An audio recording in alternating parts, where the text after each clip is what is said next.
So, middle of the trading day, it's Monday the 30th of March, 2 p.m. UK time, and I've taken one trade position already, which we had a manual closure on because I missed my original entry. That means I had to manage on the go, on the fly, very, very quickly. We're not yet quite at the 1% just yet, which is again a shame, but we're sitting $125 up on the day so far. As you can see here, day P&L is 125, took a buy based off break at the highs, which we'll go over and break down now, but we're still actively looking for positions. We just had the 2 p.m. candle open on the hour, which has rebroken the highs. However, the momentum drive that we originally wanted when we looked to vet for the position is no longer the same. My original entry opportunity was at the 1 p.m. candle open bottom wick entry. I was looking for some form of retest on this candle. We were debating whether or not to go for the wick entry or not because on my checklist we have a break of the lows or highs. This technically is the retest towards your low of the previous candle as well as your 4-hour time frame structure. And we've already had very solid confluence of price action having evidence of driving from this specific area in the past of the lower time frames. Therefore, taking a trade position to follow the trend, follow the bullish trend on price action through the day made complete sense. We understand that you're breaking the previous daily highs, you're breaking the current highs, price action should push up. And that's what led me to take a lower quality position, lower probability position up so aggressively here as well. If we look on breaking this price action down, when price action came back down to retest this area, I wanted the position here, we missed it. And as price action came up towards the first rejection area, which is where we'd originally have risk off, you started getting that rejection, which led me to believe price action will either have a retest at this area, which you did, or a continuation down to retest and give you some form of closure like a fake out on the lower time frames, such as you come down and then the 5-minute gives you a closure like this, where you have, if I can actually draw a straight line, where price action does a fake out and then the next candles will start pushing you up. So that was the original plan. Now, since price didn't do that, when you started getting the rebreak of the highs, when you still had the 15 open, we wanted to see this drive up and minimum tap your 4610 area, which is the rebreak of the highs. Then you can utilize that momentum to drive you further up towards the actual daily targets that we want, which is to see the top of the range here at 4626. We've seen price drive all the way up to these areas in the past. However, price action started showing some form of rejections, which I wasn't very confident in taking a position and holding a position when, especially I'm this aggressive, I don't have as good as an advantage point. Therefore, I'm going to just leave it be. And that's exactly what I did. As you can see here, price action started to climb up, gave me drawdown. We sat in about 50 pips of drawdown before price action started pushing up. And once we got the small little spike up to re-break the highs on the 15, I closed my position full. So we only came out with 25 pips, 25 ticks. And this actually is not a stop loss outcome. Took the trade at 1:37 p.m. It was a normal 15 break at a high, 30-minute stop loss, which was the break of the current 30 lows, which is right here. So we put the stops just below that tick. And the daily time frame is the take profit level. We had a wick fill, which was the intention of the hour candle, which is to get the wick fill of the previous candle, which you still haven't quite gotten just yet. But that was the play that we were looking to play out, which was the drive on the 1-hour time frame.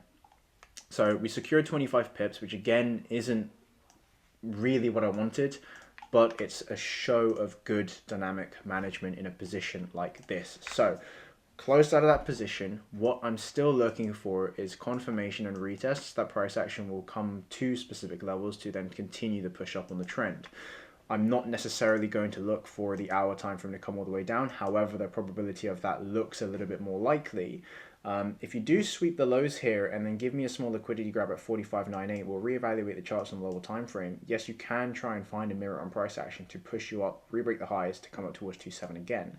But the probability on the higher time frame and the narrative have not been, they are now not the same as what they used to be.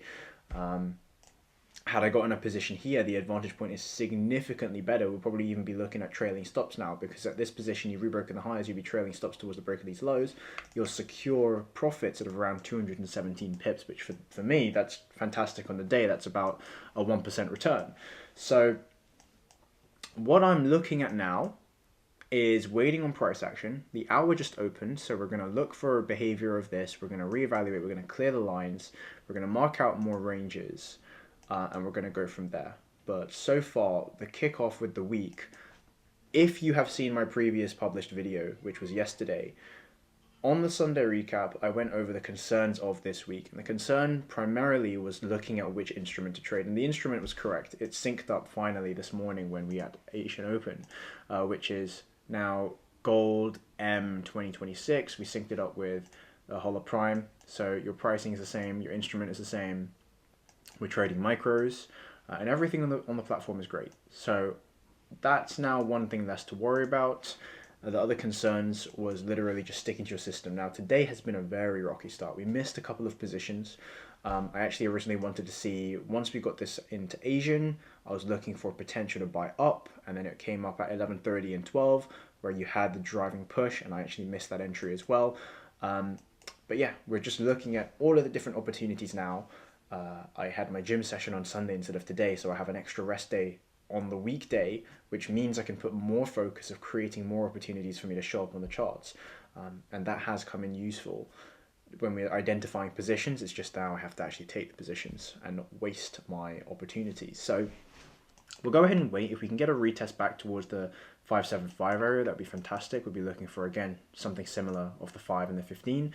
And then again, we have to look at the higher time frame. We're going to go top-down analysis. The daily still looks good. The 4 hour still looks good. We need to wait for the 1 hour and the 30 and the 15 to start aligning, and then we'll look for some more continuations. If there is sells, then we'll have to justify the sells because that's currently not market structure. Let's do this. So, end of the trading session. No other trades taken. Came pretty close to some.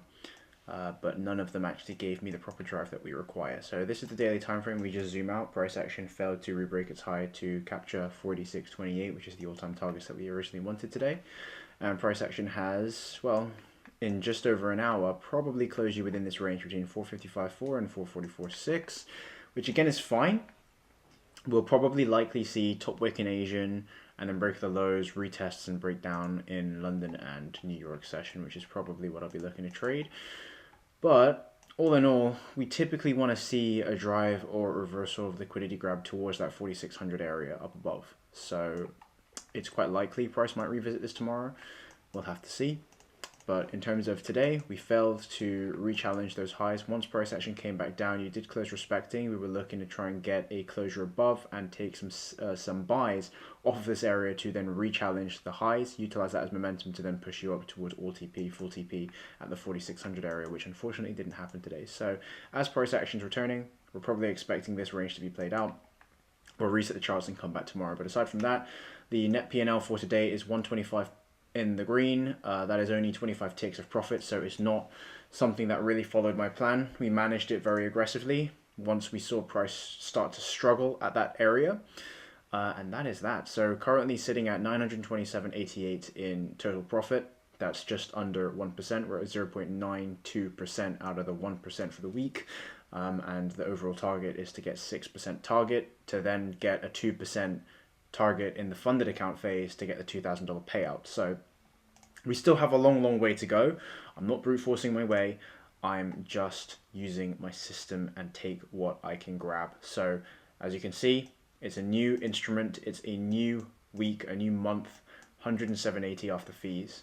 And that is a wrap. 15% on the progression bar, no drawdown as of yet. And that is a wrap for today's trading session. We'll come back tomorrow to see what the day entails.